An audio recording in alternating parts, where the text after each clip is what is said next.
The hell out of me.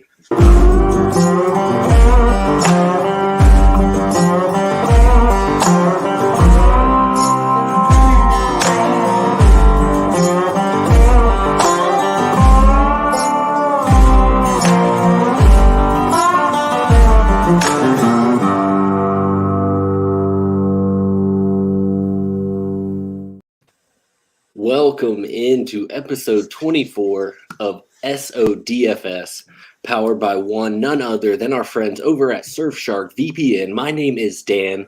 You can find me on Twitter at DanBrownNFL. And tonight I am joined by some very exceptional guests for a very special edition of SODFS. But before we go any further, you all know my co-host here to my left, Nate. This is that time of year that we call him NASCAR Nate, and you can find him on Twitter at Nate_FFL. Nate, how are you doing on this fine Friday evening, my friend? I'll tell you what, man, I honestly could not be better. It sucks. Football is over, but NASCAR is just kicking up. We had the duels last night. The action was intense. We are back for the Daytona 500 this Sunday. We have the truck race on right above my head. I'm very, very excited. We have some great guests on for tonight. And, you know, I've already thought about it, and a lot of listeners are used to us broadcasting NFL content, so they're probably wondering, what are we doing here?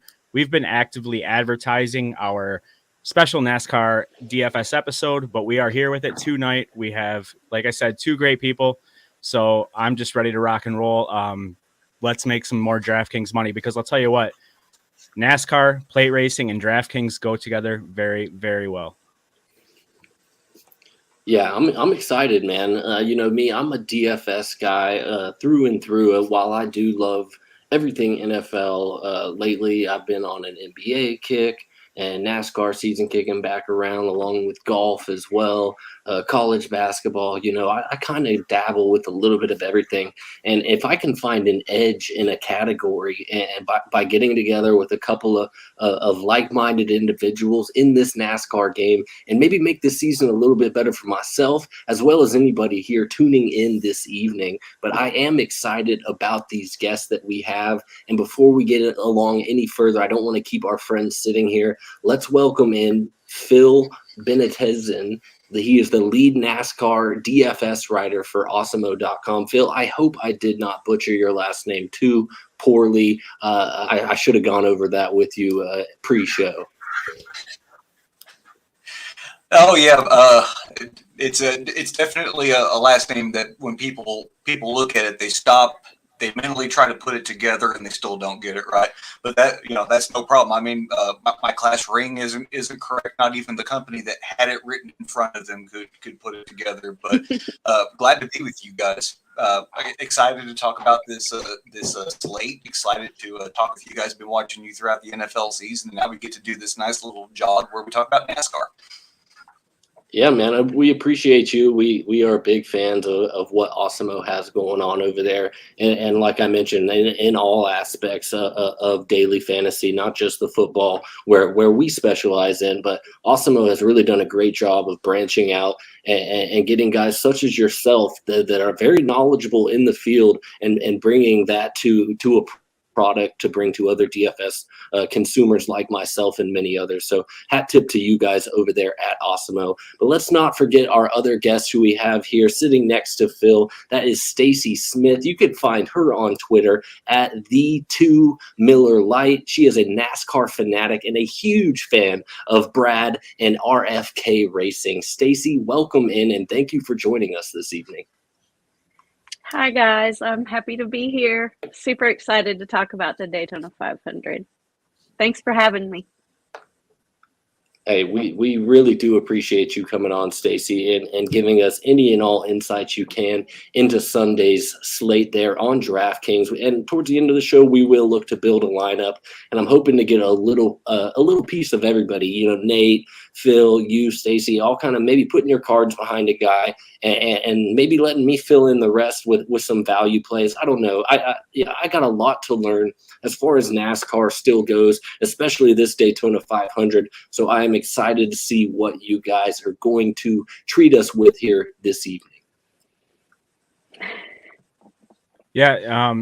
Stacey, I do want to say thank you for coming on. I know you're not extremely experienced with NASCAR DFS, so we definitely appreciate having you here, giving your viewpoints and stuff. Phill, your data is next to no one else in this industry. Very, very underappreciated, so we're very glad to have you.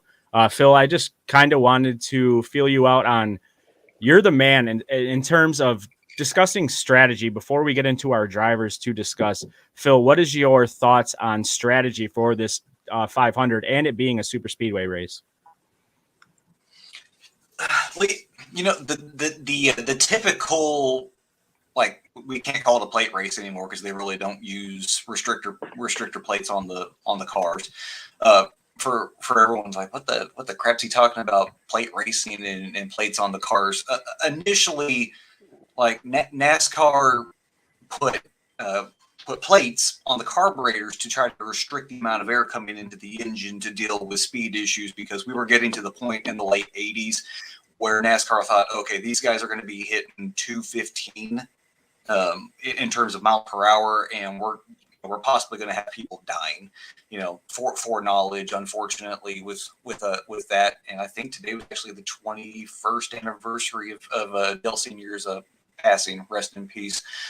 But what they've gone from is from a restrictor plate to a tapered spacer, and now we've got some weird kind of combination of whatever they're doing with the Gen 7 car. But essentially, when it comes to these super speedway races, Daytona and Talladega, the strategy that was kind of hidden in the weeds was this idea of stacking in the back, and it's become a lot more mainstream. And in fact, it's become so mainstream that the actual better way to play tournaments is just not to stack in the back; it's to find differentiation throughout the rest of the starting grid. Now, the stack in the back roster construction idea is basically, this is a chaotic race. People can wreck at any moment's notice. There's always the big one, which can possibly take out half the field at any moment. So because of all of this chaos, because drivers can initially, they can move up, they can lose, like double-digit spots within one lap, depending if they go outside when nobody gives them help, if they get shuffled and nobody's there to help them. So because of all these different factors, it's better to build lineups off of two basic scoring categories on DraftKings and FanDuel: place differential, i.e. how many positions they gain relative to where they started, and finally finishing position points. These are going to be the two main scoring metrics that determine the highest scoring drivers on Sunday. So since we're looking to these metrics, we're going to find these most often in drivers that are starting in the latter half of the Yeah, I couldn't. It's just that easy playing guys in the latter half of the field. Well, everybody's chasing that golden goose these days, but we constantly figure out it's not that easy. There's in the single digits that finds his way into an optimal lineup. So it really is this beautiful dance of this beautiful dance of trying to find the drivers that have place differential, that can gain 50, on the low end, maybe 10, 15, 20, 25 positions. We have a lot of guys in the 30s that we're going to be looking at for Sunday, and that also have that potential to finish in the top 5, if not the top 10. And if we're looking at drivers that don't have access to that, well, they better be getting bonus points through laps led. So that's really where we're looking at when it comes to drivers and what we want from them. Yeah, exactly. So basically, you said everything I was going to say, but in a much more very eloquent way, because the things I was going to mention was things like fine quality drivers, because the laps led are 0.25 bonus points per lap and fastest laps are 0.45 bonus points. So it's exactly what you want to do. Place differential, as Phill mentioned, is very, very key. So basically, place differential is starting position minus finishing position. So if you start 10th, you finish 20th. That's a negative 10-point thing. If you start, or an example, if you start 30th, finish 20th, that's plus 10 points. So where you start the race and where you finish plays a big role on these plate tracks, because these big tracks have a lot less laps for you to lead laps. So therefore you want to look to the guys mid pack, like Phill said, maybe in the back, things like that, because at a place like Bristol where there's 500 laps, you can go out there and you can try to find two dominators, is kind of like what a lot of NASCAR DFS guys go to. So they're going to look for guys that are going to lead a ton of laps, but at these plate tracks, or, they don't really call them tapered spacer races, but it's essentially still the same name. It's plate tracks, super speedways.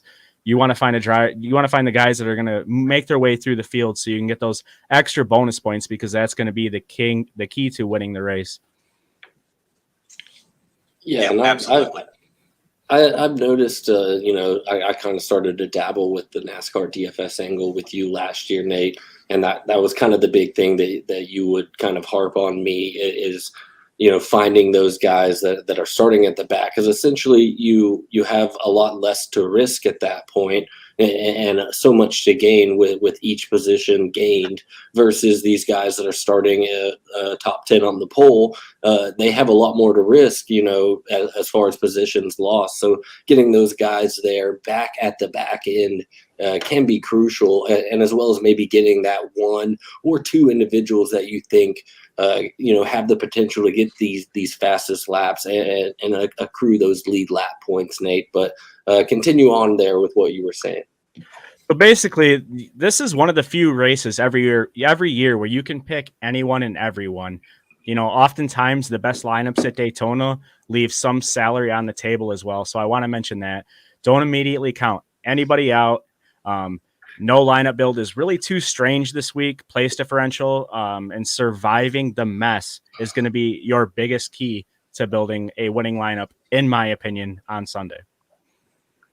Stacey, do you have anything you would like to add on that, or would you like us to just kind of float on? Just go ahead and you can float on. All right, Dan will lead us into our some of our targets then for the race on Sunday. All right, well, let's talk about some drivers that we do like, and in terms of guys that are, priced X or on DraftKings, give me one or two guys from each of you that you do want in your lineups, and you don't have to necessarily consider price for this exercise. You can just say, I don't care what these guys cost. These are some guys that I want to fit into my build, and I'll figure the rest out. Nate, I want to start with you. Give me a guy that you're honing in on as a target guy, a guy that you very well may build a lineup around. So I'll tell you what, my guy not originally. So my guy after the duels was Phil's guy that Phill originally claimed. I did want Phil's guy. I won't name drop yet, but because Phill claimed probably, in my opinion, the best driver for this race, he might be chalky, but you don't always want to fade chalk. Because Phill got him, I'm going to go Joey Logano. We watched the races last night that the Fords seemed very, very strong in the draft. And I'm not going to lie, there was definitely some pit strategy involved in the way the duels unfolded last night. But RFK Racing and them Fords, they managed to win both with Brad Keselowski and Chris Buescher. But so I'm going with Joey Logano. He's 9,800. He's a Ford. It's Team Penske. And Logano is arguably either second to Hamlin, or he might be better. In his past 12 races at plate tracks, Joey Logano has 3 top 5s, 3 top 10s, 6 top 20s. He's led 306 laps, second only to the aforementioned Denny Hamlin's 321. His driver rating, according to driveraverages.com, 97.9%. That is better than everybody besides Hamlin. And if you go Daytona alone and not include Talladega, Logano was on his way to, he was on his way to the win last year in the Daytona 500 before him and Brad Keselowski got tangled in that last lap, and Michael McDowell ended up winning. So he's led 156 laps at Daytona over the past 6 races, has a driver rating of 95.2 over the past 6 races. He starts Sunday's race from 20th position. So there you get your position differential points. You get a driver in a Ford that is going to be good in the draft, and you get a driver that is proven himself on these super speedways in the past. So if I can't have Denny Hamlin, I'm going to go Joey Logano. Phill, give me your guy.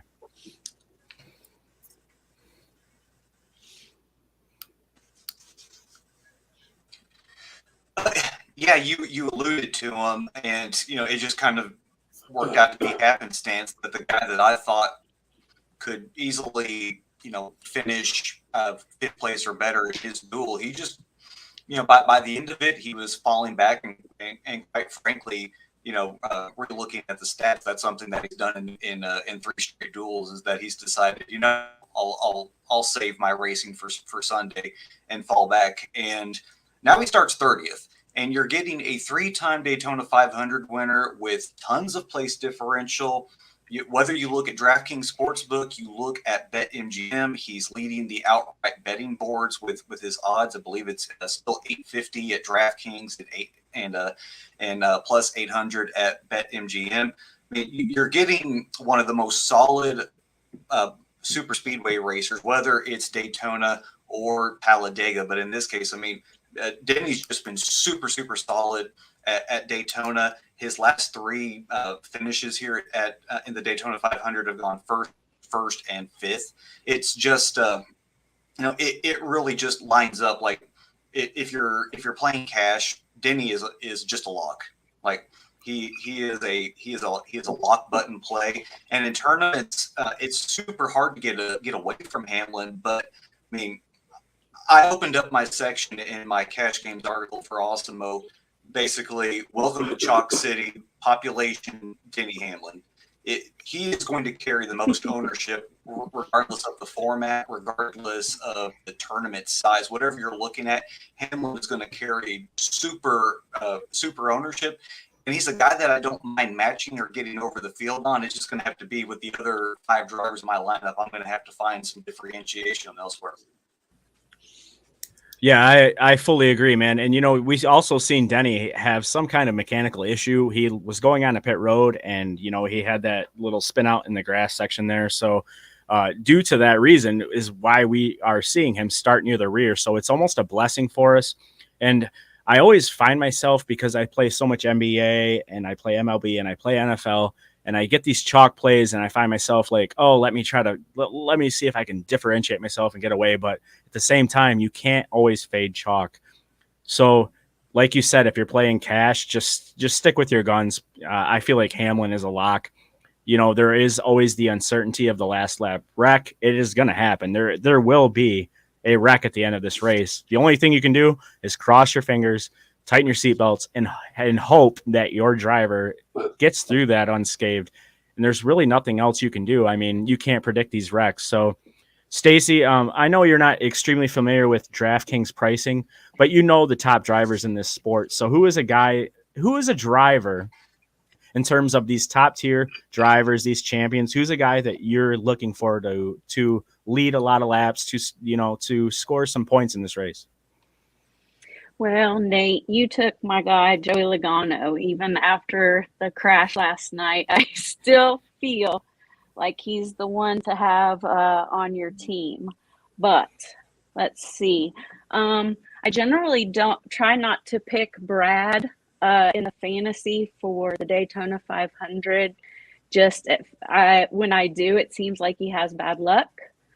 But maybe I will. Yeah, maybe I will stand behind my guy this time and call him out to have on the team. I think he's got a fire this year with the new team and being a co-owner. And I'm super excited to see what he can do. Although you never know with Daytona who's gonna cross the finish line. You just don't know. Yeah, there's nothing wrong with that, because if you heard Keselowski's comments from Winter Circle last night, he literally said, we're setting the precedent and we're setting the the demeanor around here that we want to win races, and if we're not, something's wrong. So betting on Brad's not bad. He's starting from 3rd. There's an easy chance he gets out front and leads some laps in this race. So that is not a bad call at all. Those Fords absolutely look strong. Very strong. What about some cheaper price guys, Nate, Phill, any guys that are falling a little bit lower on the DK pricing as far as value that you see that you're willing to build a lineup in, or at least get a piece of? Yeah, I'll start us out. So going before the duels, I was all over the place because we had nothing to go off of. This is a new car. It's a car like we've never seen. It's a pretty slick looking car. Some of the old gatekeepers of NASCAR aren't exactly in line with it, but after the duels and where the drivers finished, I ended up leaning towards Eric Almirola. It's a Stewart Haas Racing car. He cost $8,000 on DraftKings. It is a Ford also. So when it comes to me, fantasy NASCAR plate racing 101 is play drivers, that are starting from mid-pack and beyond. Eric Almirola is going to be starting from the 38th position. So I feel like while he hasn't had like the most greatest success recently as we'd like to see, he has won at Daytona before. It wasn't the 500. It was the Pepsi 400. I think they called it at the time. It was 2014. It was a rain shortened race. He was driving for Richard Petty Motorsports, but he has won at Daytona before.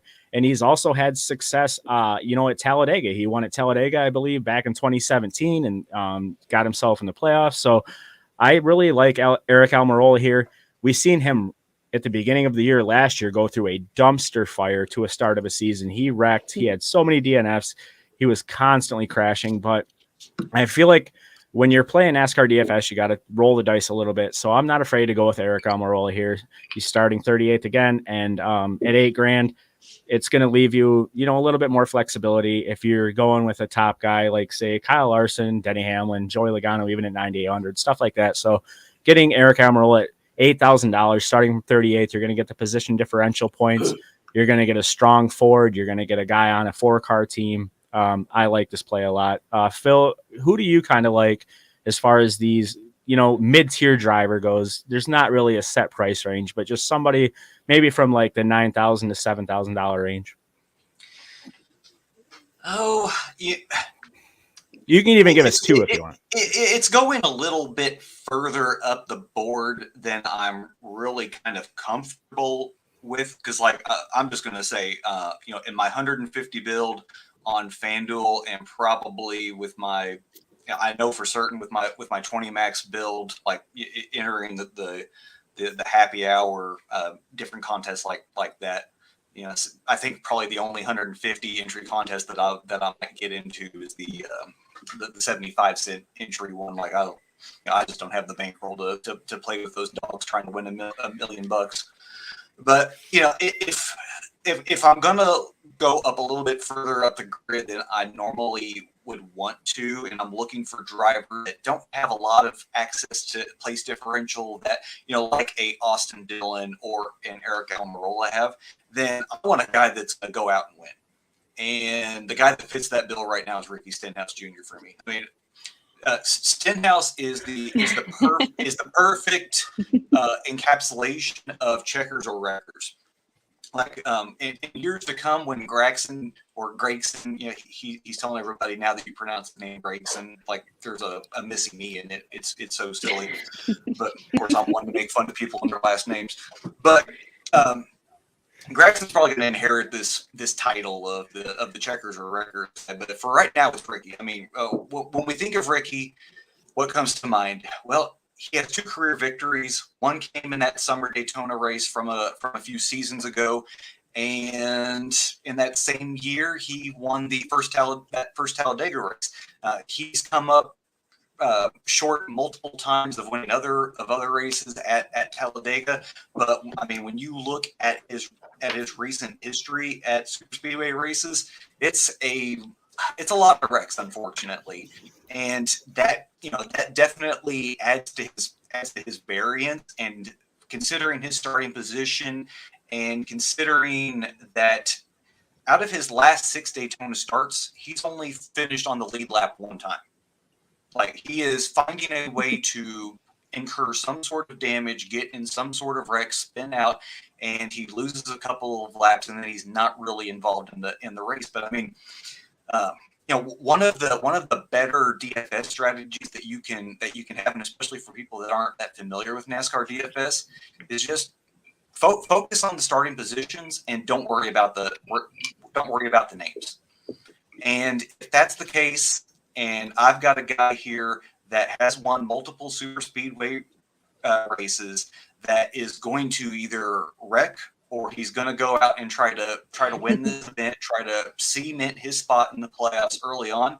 And he's in that price range where he's going to be a natural pivot off of Dylan and Almirola for those that don't just, automatically try to get as much ownership of those guys as they can.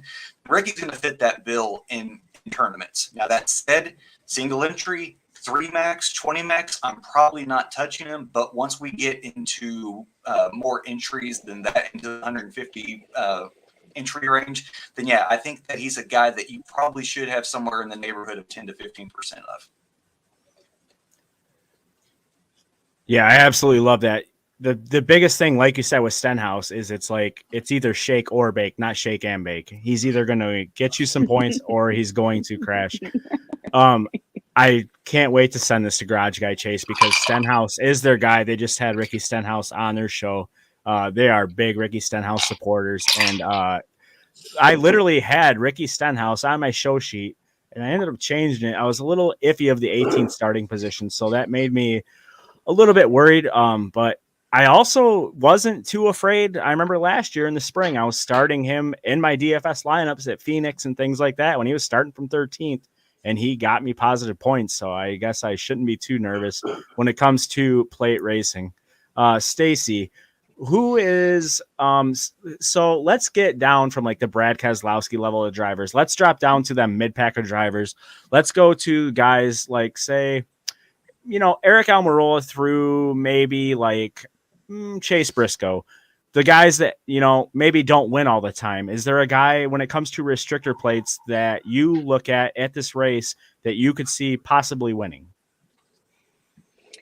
Yeah, once again, Nate, we I guess great minds think alike. I had Eric Almirola on my mind too, but I also had a second pick, and that's Austin Cindric. I know he's a rookie this year, but I think he's going to be a very strong driver.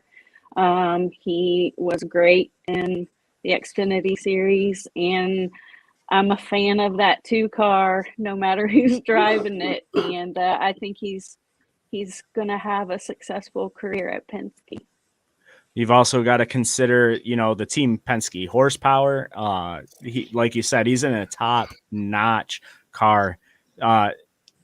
I would put any amount of money on the line right now that Austin Cindric's going to win a race this year due to the fact that there's so many road courses on the schedule. But a restrictor plate, or I wouldn't say a restrictor plate, but a super speedway track also, tends to lead to the fact that Austin Cindric's, I would almost bet my last dollar that he is going to win a race this year. So I definitely like that call.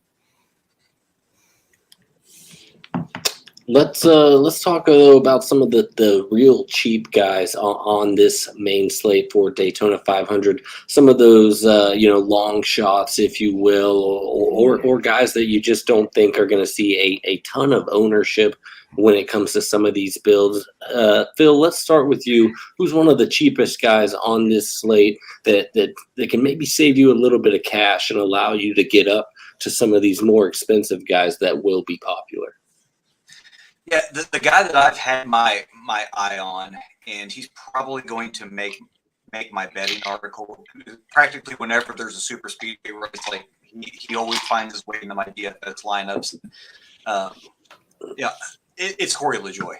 Like I have a soft spot for him just as a person, and I love him for what he is off the track. But I mean, I love the guy on the track. Like he is fully committed to the idea that if somebody would just give him a shot in one of the major teams' cars, that he would drive circles around everybody else. So if people remember, there was almost like a feud between him and Denny Hamlin a couple of years ago about this fact.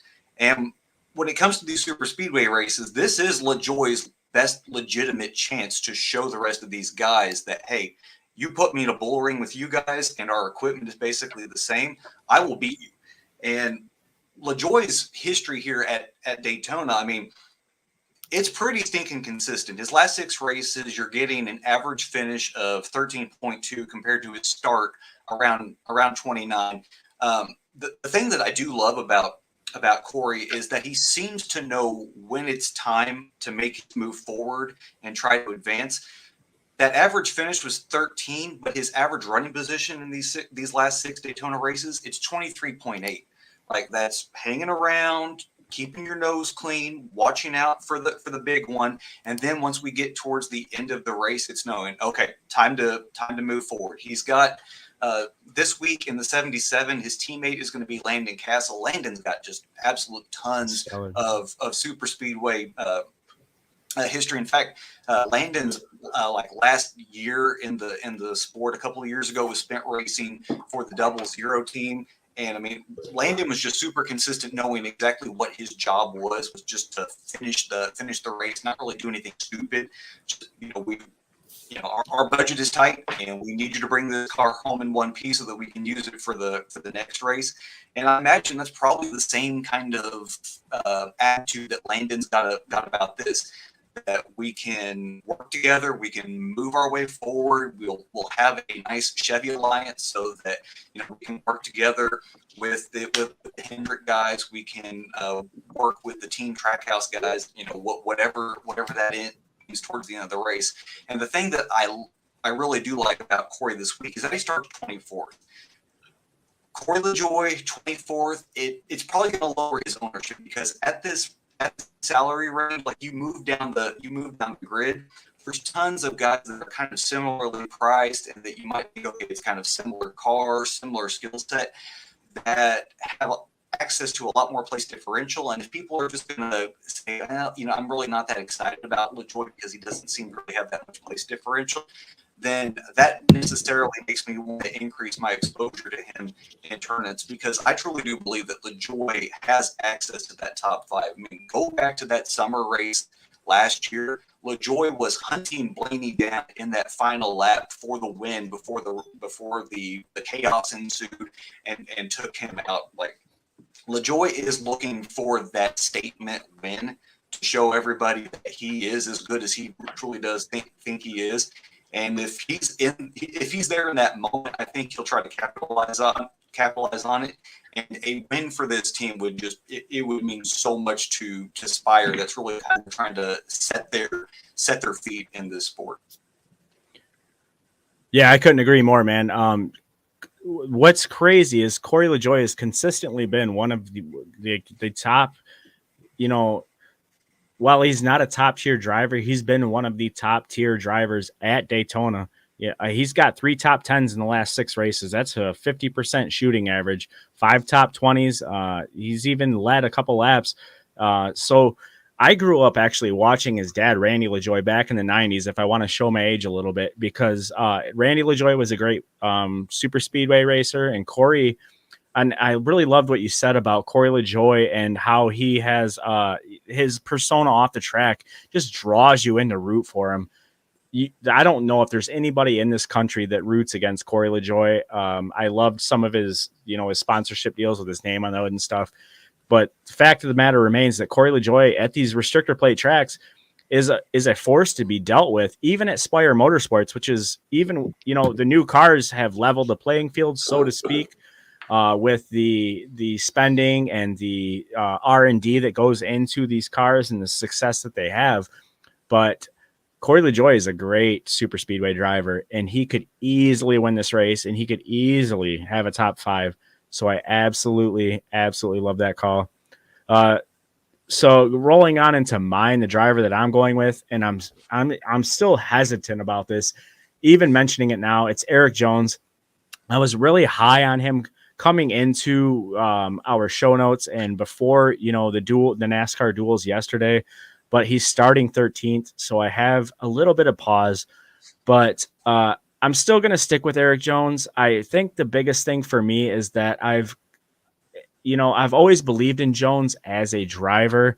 It goes outside of our heritage as far as being both from like the middle of the state of Michigan. He grew up about a half hour from where I did, but at Petty GMS this year, it is just that. It's the fact that the team has merged. There's a lot more money with the team with Marty Gallagher coming in. Richard Petty has been a focal sport of NASCAR for a long, long time. But now, Marty Gallagher comes in. He brings a lot more money. We've already seen Petty Motorsports kind of on the increase for the last couple of years. Things kind of started to dwindle as Bubba Wallace merged over to 2311 Racing. But I think that this team is on the uprise. I think that they're very much on the uprise. We saw Ty Dillon, depending on how you want to look at it, during the clash, he kind of drove through a few cars, but those cars look strong either way. I think Eric Jones at these restrictor plates is a force to be reckoned with. I think with the newly brought funding to the team, we're going to see a very strong car. I'm not sweating the Chevys too much, despite the Ford dominance in the draft. I think a lot of things that went into that were a lot of pit strategy, a lot of fuel mileage, stuff like that. So I think these Chevys are still a force to be reckoned with in the Daytona 500. We're going to see Eric Jones in a Petty GMS Chevy. He starts 13th, so there is the risk that he gets involved in a wreck and we see negative points possibly. But I'm not going to get away from Eric Jones at the price tag of $6,000. So Stacey, can you name a driver that's going to start near, just name a driver that you would never expect to win that you think could finish inside the top 10. David Reagan. Yeah, I could see it. I mean, he's won at Talladega before, so that's a solid call. I could easily out on a limb, but I feel like he's always up there no matter what he's racing. He seems to always sneak up there and have a decent finish. Yeah, he's driving for Rick Ware Racing in that 15 car, the same car we seen Ryan Preece in last week. End up winning the race almost by default due to Ty Dillon's crazy, insane driving. But Rick Ware Racing is aligned with Stewart Haas Racing this year, so there's definitely a little bit more. There's more R&D going into it. So David Reagan's won it. He won the July race at Daytona. I do not remember the year. And then we also seen him push his teammate David Gilliland to the win at Talladega. So that's a solid call. Dan, you want to lead us into our next section? Yeah, are we heading into the pick'em draft at this point, or did you want to talk about some sportsbook angles? I think we'll just go into our pick'em draft at this point. It's going to be probably our funnest part of the show. Yeah, we are going to head into the Pick'em 500 draft, and we are going to do this kind of a draft style. And right now, Nate is entering everyone's names there into our randomized spreader, if you will. And Brother Matt, hit us with your pick in the chat whenever you get a chance, because we do want to include you. That is our producer, Brother Matt, who is with us each and every show here at SODFS behind the scenes, making sure all of these wicked sweet layovers are looking sharp each and every week, and the tickers stay ticking across the bottom. So as per usual, an SODFS hat tip to Brother Matt, who is behind the scenes. But please join in with us on this one. I'm going to go into, we've got our expert panel here. And Nate, anything else about this before we get into it?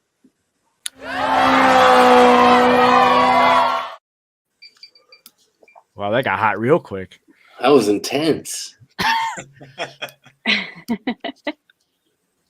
So the first round of the SODFS Pick'em 500 is going to be the best race snack. This is all easy stuff. This is all just for fun. It's just a little bit of a way for us to get to know each other. And Stacey, you came up first. Oh, for the best race snack.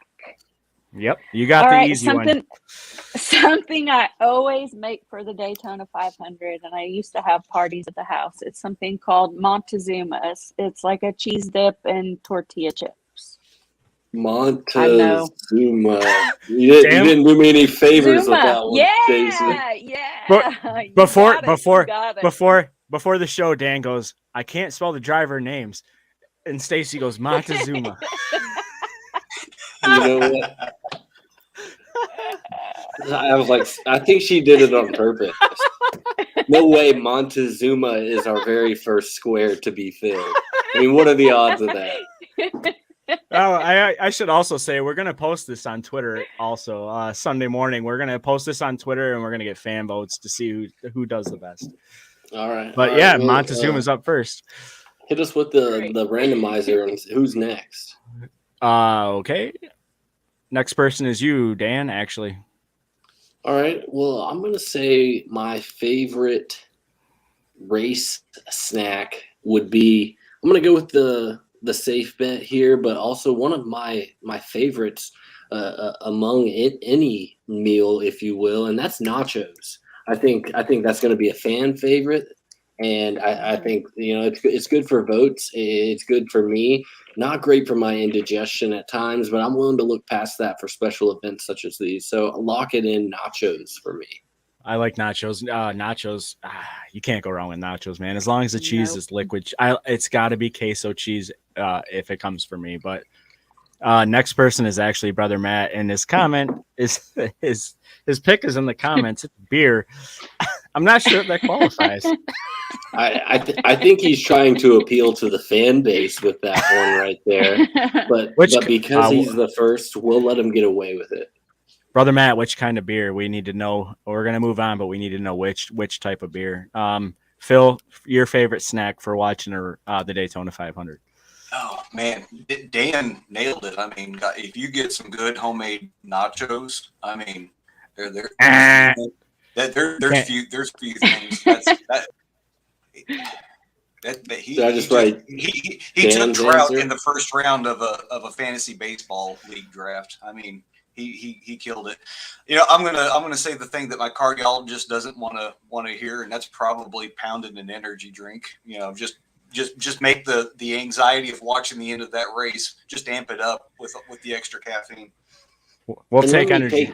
Let me take that moment to reach out to our sponsor, Monster. I really thoroughly enjoy a Monster on a regular basis, and we've been in contract talks lately over the past few weeks. Things are heating up with SODFS, but I'm not sour at any point, so I'm going to go ahead and give a hat tip to Monster Energy Rehab Lemonade and Tea. Happens to be my favorite and one that I drink regularly. So a great energy drink. If you were looking for one, check out those Monster Rehabs. They are uncarbonated, more of a juice/tea, if you will, quenching the thirst and giving you just the energy you need to build multiple DK lineups each and every Sunday.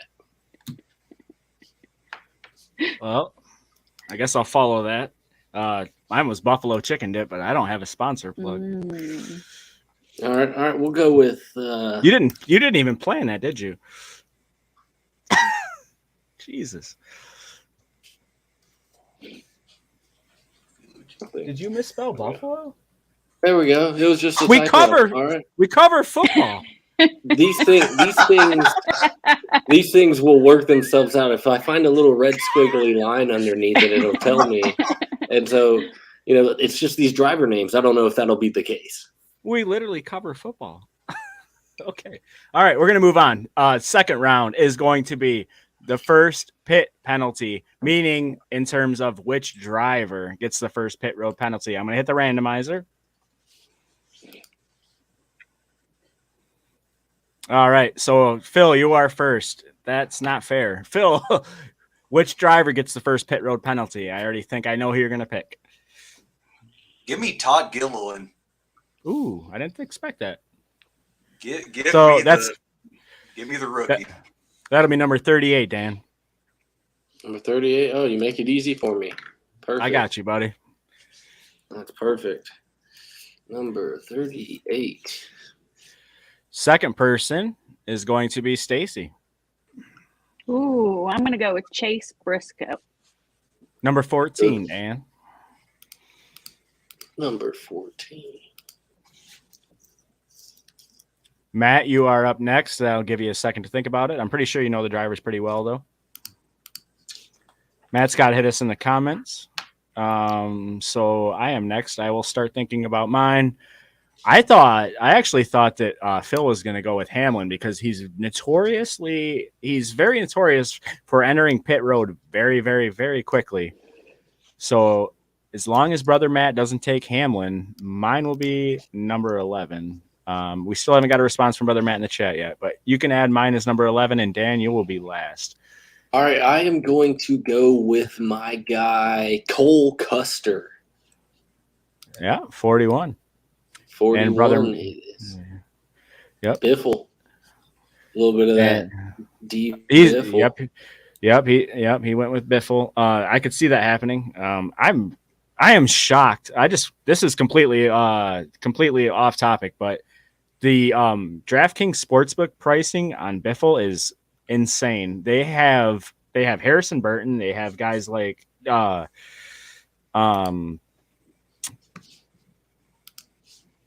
I can't remember. Anyway, Biffle is at like 50-1 odds to win. They have Harrison Burton and all these like strong four drivers way ahead of Biffle, and that shocks me. The New York Racing team, it's nothing against them. No knock on the New York Racing team, but the fact that they have him behind guys like Harrison Burton and Chase Briscoe and things like that, it just blows my mind. This team has proved absolutely nothing in the past. So I remember looking back at the sports book a couple days ago, and I was blown away. So our next round is going to be the number of the car. So this is going to be the number of the car leading at the halfway point, not the driver. So will it be above or below the number 20? Let me hit the randomizer. Oh, I got first.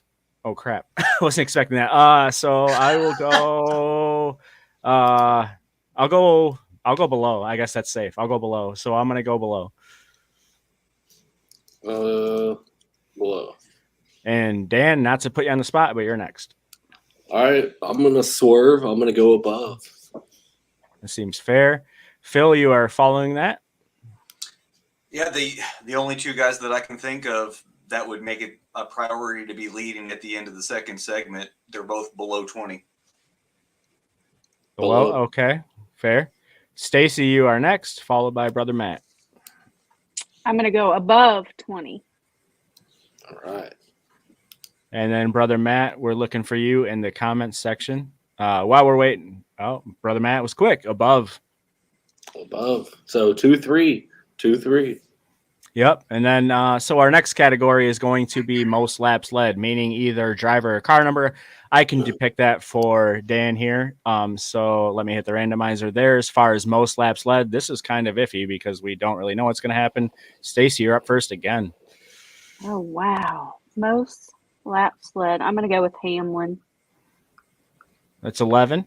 Number 11. Number 11. Yes. Yes. Alrighty.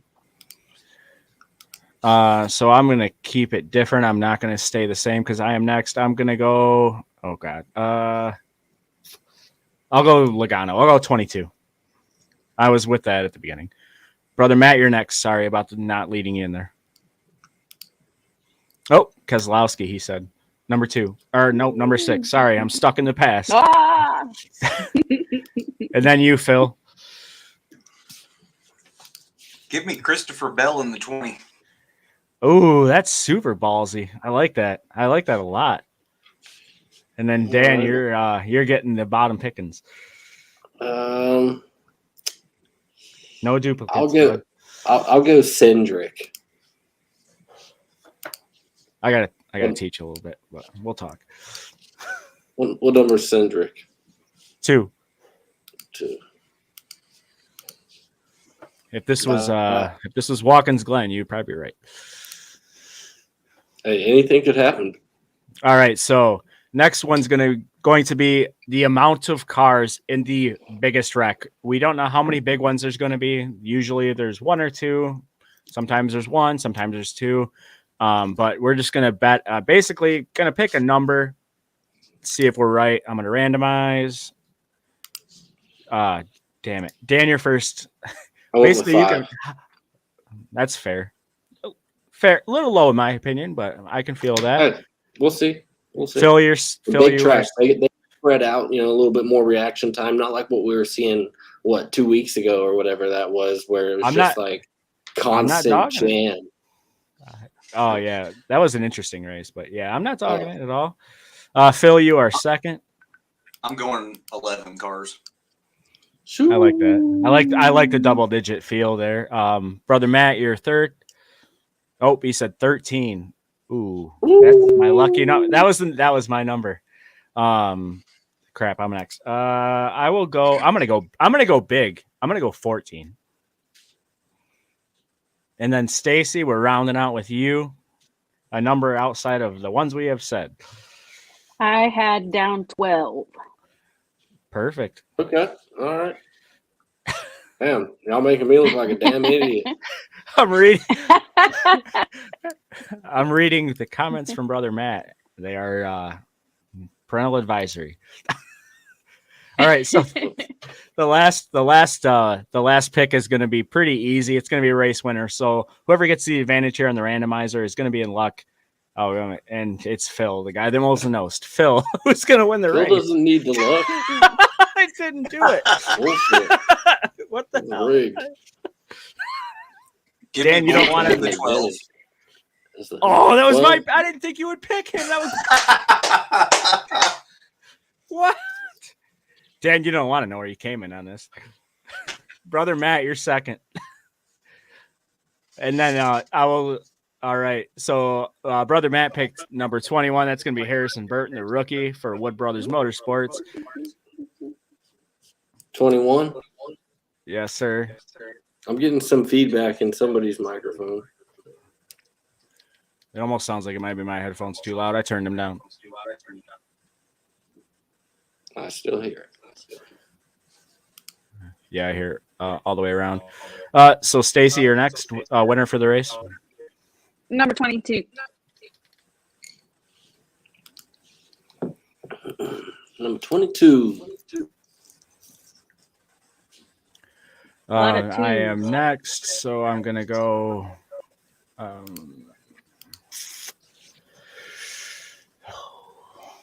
Well, give me Hamlin. Give me 11. And then, Dan, you're up. All right, let me throw a piece of gum at the screen and see which one it sticks to. You couldn't really go wrong with you could literally pick a number. I mean, you could go Chase Elliott. You could go. Oh, Coach Greg says Chris Buescher, number 17. Coach Greg really hasn't led you wrong before. Coach Greg usually steers me right all the time. So you said 17. Lock it in. Me and Coach Craig riding together. Yep, he won the second duel yesterday. Those Fords do look strong. Boom. Well, there we are, filled out, and I will post this from the Sons of Dynasty channel and maybe with a poll there in the comments and let the viewers or listeners vote on who they think did best as far as. Yeah, that was awesome.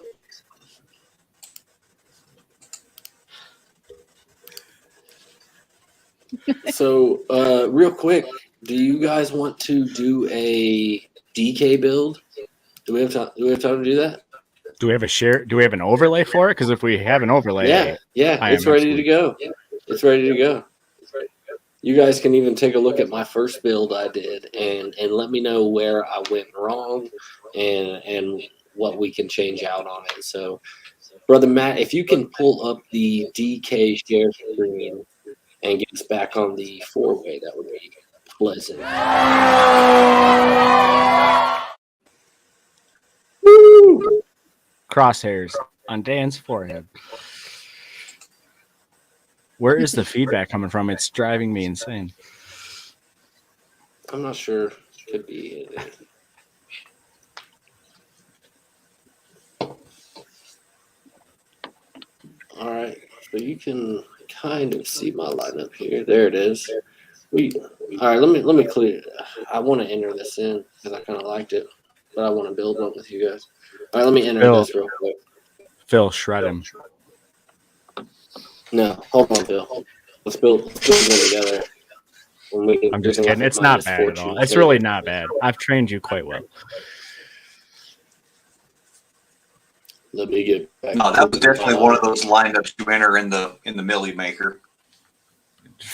I'm going to be straight up with you. Before we get into this, Phill has 1,000 times more knowledge than me, and I'm going to kind of let Phill critique you because you've gotten a lot of feedback from me. So getting feedback from a guy that is an expert, I think will do you quite well. That way you're getting two perspectives also. Let's see. This is So the contest. Dan, go ahead and here. show him you show him what you've got, and then I'll let Phill kind of give you some feedback. And Phill, be real with him because that's the only way he gets better. I can pull it back up here in a minute. Now and tell y'all doing great. I just want to let the viewers know this is a larger field GPP tournament. It looks like it'll have right around 80,000 entries in it, $3, 20,000 to first place. So that is what we are building for. Keep that in mind, Phill. Let me see if I can do my import. Which one was it? I think it was this one right here. Import. This is what I had going on, Phill, for my previous build. Is there anything about this build that stands out to you from a good or bad perspective? And I have thick skin, so don't be afraid to lay it on me. Okay. You've got the chalk that I love, everybody loves with Hamlin. Like it's so hard. The only way you make a case against him is just for the sake of ownership. Logano, I wrote him up in my cash plays article today. You know, he doesn't have that much place differential compared to other guys, but the fact is Logano will make a full force fledge to get to the front and lead laps. I believe it's his lap lead numbers have gone up. It's something over the last 4 Daytona 500 races. It's been like 22, 36, and it's gone up the last couple of races. Like Logano wants to make an effort to get up there. He wants to dictate the pace. Like if he wouldn't have thrown that stupid block last night, as he's prone to do, he probably could have won that second duel, and everybody that rostered Logano in that contest would have probably gone to bed better. Almirola, we talked about him. Like he should be a top 10 finish at the very least. Stenhouse, I made my case for him. I made my case for LaJoy. The only fly in the ointment here is going to be Keselowski, but legitimately you can play. You can get away with this if you believe that Keselowski is going to make a concerted effort to try to get to the front and lead, let's say, somewhere in the neighborhood of 40 to 60 laps. Because, starting third, he doesn't have access to really any place differential whatsoever. So if he's going to make his hay as a DraftKings play, especially for tournament, which is really the only format that you could even think about playing him in a large field tournament, he's got to lead laps and he's got to finish in the top 5. And Nate's been alluding to it all night. As strong as the Fords have been running, it's nothing to think that. Well, just look at the starting lineup. You've got Keselowski, you've got Buescher, you've got Cindric, you've got McDowell, you've got Blaney, you've got Burton, you've got Briscoe. That is 6 straight Fords altogether. They could easily form that union, kick Larson and Bowman out of the way early, and Keselowski, just inherits the lead and sits on it for God knows how long. And something else to keep in mind with this being the first super speedway race of the Gen 7 car, I think it's likely that we're going to see a lot of train racing on Sunday where everybody just kind of gets in line, they hang out, they don't do anything stupid. They might get a little racy towards the end of the segments to try to get those segment points, but they're probably going to save their raciness for the end of the actual event. So that's the path for Brad, and it's very feasible that Brad could pull that off.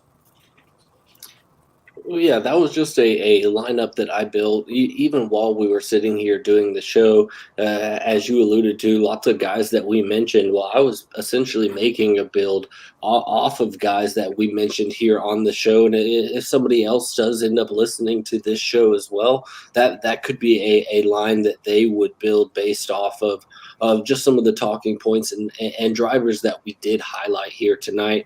But we can move past that lineup. I do want to have a chance to actually build one with you all here. Nate, I kind of want you to take the wheel about how you want to go about building this particular lineup, whether it's passing it around and letting us each select an individual driver, or if you want to go ahead and cradle to grave this build with a GPP build that you have in mind, something for the viewers and for us alike. Yeah, there doesn't have to be an exact structure to this. I mean, this is all for fun. I think we'll just kind of float it around, see who likes who, and just kind of go from there. I'll kick it off, and I'm going to be a thief because Phill is a smarter man than I. I'm going to go very low. I'm going to pick Corey LaJoie because his average finishes, as Phill mentioned, as of late at Daytona, are very, very good. 3 top 10s, 5 top 20s, even 2 laps led over the last 6 races. So I'm going to kick us off with a guy that is cheap. It's not starting up front. We're going to get that position differential, and I want to save us some money right up front. So I'm going to go Corey LaJoie. Phill, why don't you give me 2 core drivers that you have to have? I'm not gonna mention everyone's favorite driver. Like if we end up on that guy, I'm gonna try to give a couple more that are a little bit off the board. The first guy that I'm going to mention is Noah Gragson, starting 39th. He's 5,300 here on DraftKings. People not familiar with him, unless you watch or you play Xfinity DFS, you're probably just not that familiar with this kid. He's a fairly all right super speedway racer. He's got, for whatever it's worth, his numbers at Talladega are a little bit better than what they are at Daytona, but he's got a couple of things working for him. The first thing is that his team, the 62 Beard Motorsports, for the last several years, they have only existed to race on the super speedway races. Before Gragson basically inherited this seat, it was an old wily veteran called Brendan Gaughan, and he always did really, really well in these super speedway races. Occasionally, he'd find his way into an optimal lineup, but Beard, all they exist for is to try to get a trophy in these types of races. So that's encouraging. They've done this before. They know what they're doing. They've got a game plan. And the second thing is that Gragson in the Xfinity Series has spent the last couple of years driving for Dale Earnhardt Jr. And all of the JR Motorsports guys talk about that. Dale basically gives them the secret recipe for trying to figure out how to tackle a super speedway event.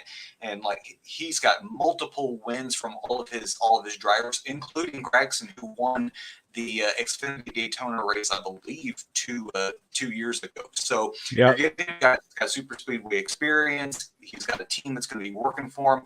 I really like that for Gragson. He'll save you money if you need to worry about saving money. And another guy to keep on the radar. You're going to be sweating the whole time, but it's Ty Dillon. I don't know why this kid is so freaking aggressive.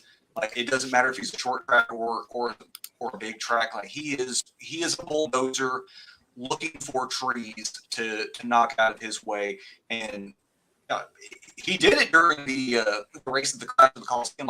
He found this way to move everybody else out of his way, but yet not harm himself. It was quite the feat to watch. And Dillon's got a shown history at super speedway races. You go back to the 2019 season, he had finishes of 6th and 4th here at Daytona. Plenty of really good finishes also at Talladega. You've got the Chevy partnership. You've got Eric Jones. You talked about earlier, Nate, that he'll be working with. I think things are going to work out in Dillon's favor. And he's another guy, kind of like Ricky, that he'll have no issue forcing the issue if he has to get up to the front. Yeah, I completely dig it, man. What we're doing here, as we mentioned at the beginning, is we're building a lineup that is kind of off the wall because it is a multi-entry tournament. It's not your 3-entry or your, single entry. So we want to think outside the box, but we still want to be productive. So I really dig the start of LaJoie, Gragson, Ty Dillon. The guy I'm going to follow you up with is going to be your guy, Ricky Stenhouse Jr. at 7,900. We're going to plug him in there. That gives us an average remaining salary of $13,050, $26,100 total for our last 2 drivers. I want to look for a guy that's going to lead some laps. We do want some kind of dominator. If it works, it does. If it doesn't, it doesn't, because we don't really know what's going to unfold once the race starts. But looking towards the front of the field, I think I'm gonna pick a guy that let's see here. I'm going to look towards kind of the 7,000 range. Let's pick We got way too much money to spend right now. We need to take some of the top ranked 26,000. Right? Hey, I got it. For two We're gonna guys. we're gonna go Kyle Larson. We're gonna go Kyle Larson. I don't think people are gonna be on him to play. Stacey, who do you think we need to take right now? All this money left, right? I know. As we mentioned at the beginning of the show with NASCAR you got to get DFS, Logano in there with what Phill is talking about and the differential with him starting in the back of the pack with his backup car, right? I would agree. I think Logano needs to be on there. I think he'll lead some laps. Yep. So we'll put Logano in there. And then, again, as we mentioned at the beginning, with these NASCAR races, it's not like NFL football where you're picking between, 30 different teams and there's 50 players on each team, or even at skill positions, 30 players per team. If you want to separate yourself on these large field GPPs, don't be afraid to leave salary on the table. It was not last year, but the year before, the winner of the biggest GPP tournament on the Daytona 500 had over $15,000 left on the table when he won the biggest thing. He had guys like McDowell, LaJoy, countless other guys, because these big wrecks are going to happen. So don't be afraid to leave, $6,000-$7,000 on the table when you're building your NASCAR GPPs. Phill, can you vouch for that at all? Yeah, I am looking at the optimal lineup from last year's Daytona 500. The salary cap is $50,000. The salary use was $47,600. You go back to 2020, the salary use was $46,200, and you go back to 2019, it was $46,300. You go back to 2018, it was $42,400. Like, because we're so worried about place differential and finishing position points, you're going to end up with a lot of these guys that are mid-tier to lower tier because that's what they have access to. And a lot of the higher price guys are starting up towards the front, and the only way that they make hay is by leading laps. And obviously, only one person can lead a lap per lap per se. And there's no guarantee that these guys that lead a quarter to half of the race are going to be there towards the end of the race. They could easily lose all of their bonus points by negative place differential. Yeah, that's the super tricky thing about NASCAR DFS. That's completely unrelated to any other sport. Is that if you start first and finish 30th, you're getting that's already a deduction of that many points off your roster. So NASCAR DFS is very, very tricky. Phill, we have 16,300 left to round us out. Why don't you give us your best opinion on how we finish out this roster here? Okay, we've gone with a chalkier build, but we have found differentiation, I believe, by getting guys like LaJoy, like Dylan, that I don't suspect. And I think people have their biases against Gragson just because, like, Gragson's one of those guys, either you love him or you just kind of utterly despise him. I like him. I really like the Logano pick. I think that if we're going to really try to find some more differentiation here, that we might look towards somebody that is hanging out in the teen section that gives us access to place differential that should be a threat for a top 5 finish. And as I'm looking at these guys, I can't help but put my eyes off of Bubba. Bubba won the Fall Talladega race. Now, yes, that was a rain-shortened race, but I mean, he and his crew chief knew exactly what they needed to do with the rain coming. They put themselves in that situation. Bubba's run strong here at Daytona in the past. The spring race of last year, he finished second. You go back at the summer race, then you go back to the summer race of 2020, and he finished fifth. Like, Bubba is a strong super speedway racer. He's got a teammate this year in Kurt Busch, a wily veteran who's got tons of super speedway history under his belt. You'll have the strong run-ins from Denny Hamlin that he can piggyback off of. So I think that if you add Bubba here, then that gives you some guys like Wallace and Stenhouse that don't have to make their hay off of laps led. They can gain 10 or more place differential points, end up with a top 5 finish. Logano's going to probably end up with another top 5 finish, grab some laps led points in the process. And then you're just needing LaJoy, Gregson, and Dillon to hold up their end of the bargain, not wreck out, and hopefully finish somewhere around, say, 12th to 8th. Yeah, I fully agree, man. That does leave us with a salary of $8,000 left on the board.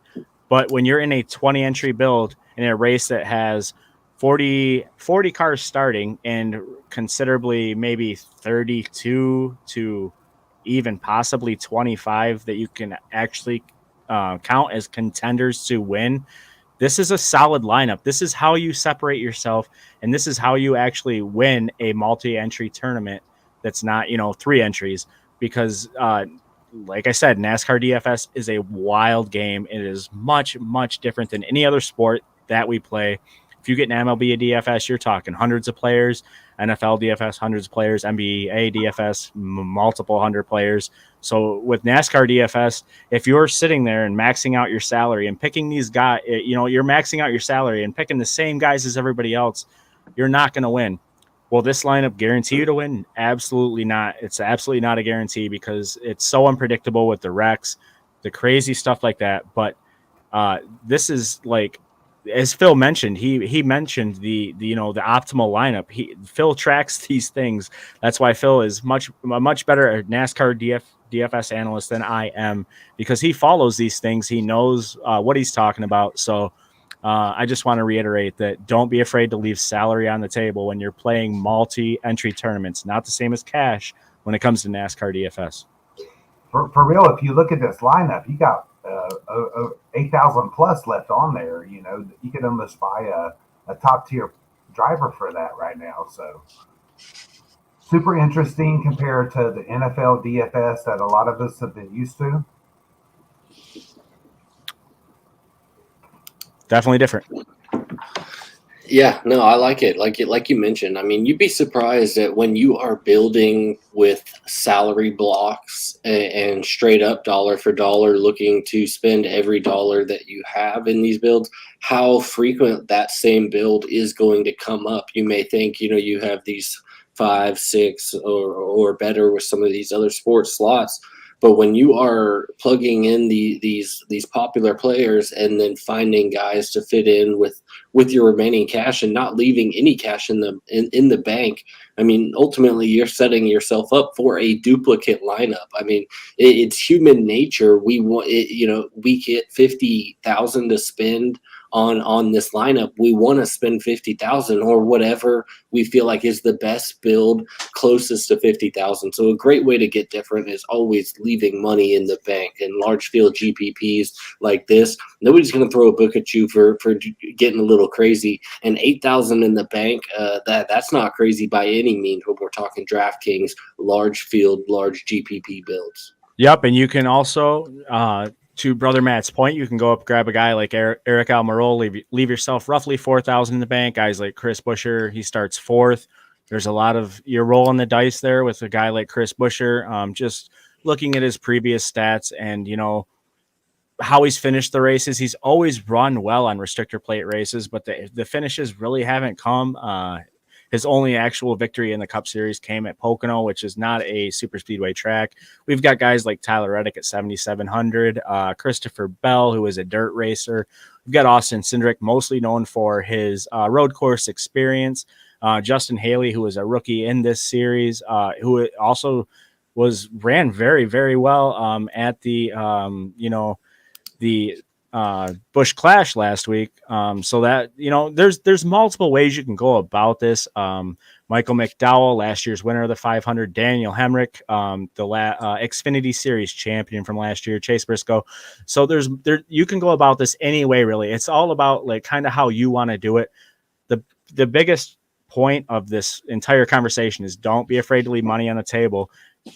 That goes especially for these large field GPPs. Don't try to go where you're like, oh, I got to have 200 left in the bank, because then you're going to have the same lineup as a couple other dudes. So leave some money on the table, have some fun with it. It's NASCAR DFS. It's the biggest race of the year. NASCAR kicks off their year with the Super Bowl of their sport. So this is the most exciting week of the year for us NASCAR fans. So let's go out. We've got an exciting Xfinity Series race tomorrow. I wasn't able to catch the end of the truck race because I was on this pod, but there's a lot to look forward to the rest of this year. So let's just have some fun.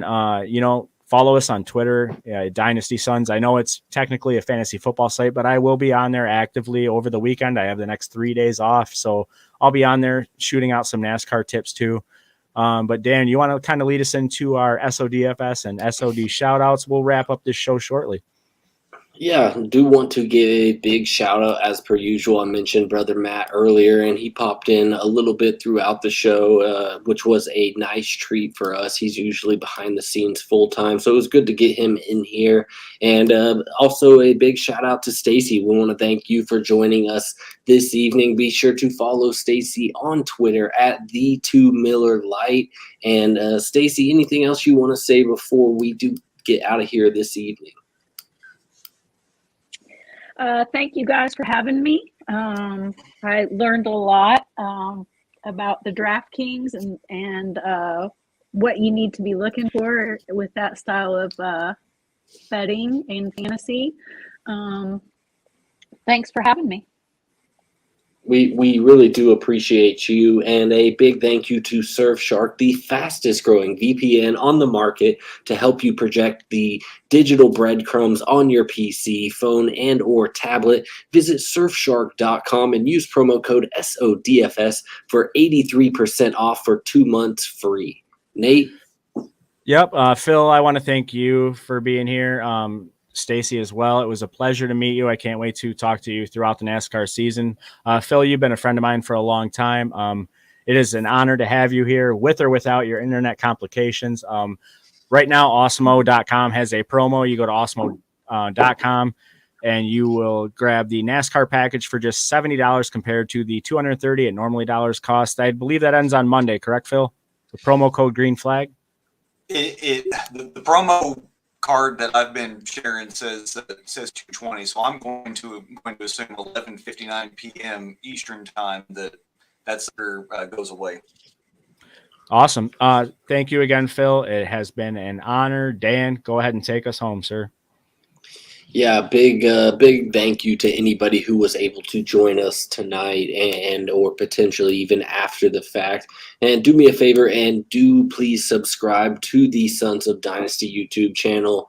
We are going to continue to be putting out content, whether it be prospect hype videos for the upcoming NFL draft or NASCAR or anything else under the sun that we kind of feel like we want to be a part of. So please subscribe to the YouTube channel.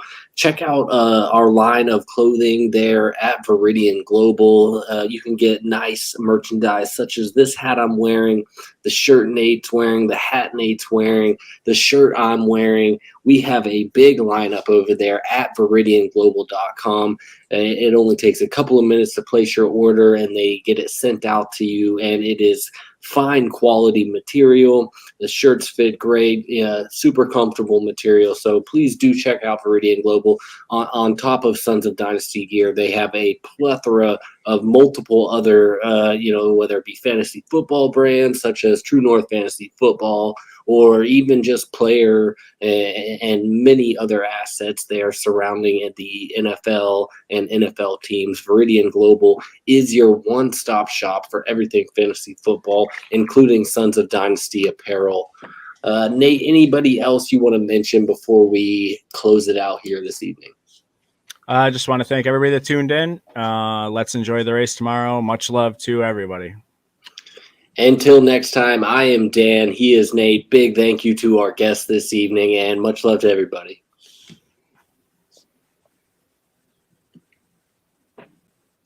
SODFS is for entertainment only and to add value to your sports experience. We give you our advice and strategy that we will employ ourselves. SODFS is not intended for those under the age of 18.